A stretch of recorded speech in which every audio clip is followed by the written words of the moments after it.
Un salto á vez, unha historia de Pascua.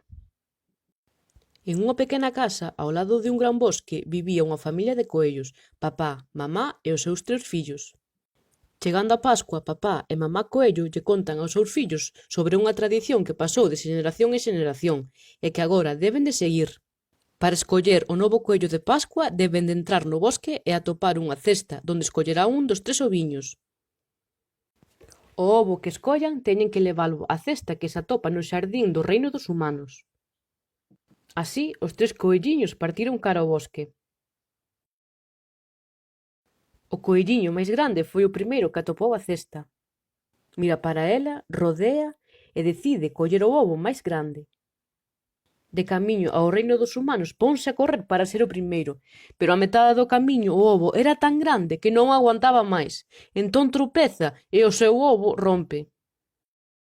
Logo o coelliño do medio ao lonxe ve as súas cores favoritas e descubre a cesta cos ovos.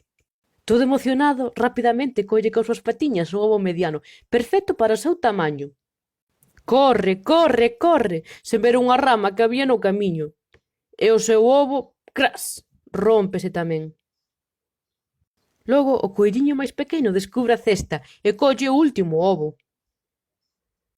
Todo tranquilo fai o camiño e cando menos o espera atopa o reino dos humanos. Ao ver a cesta vacía, decide poñer o ovo no seu lugar. Así, o coelliño máis pequeno era o verdadeiro coello de Pascua.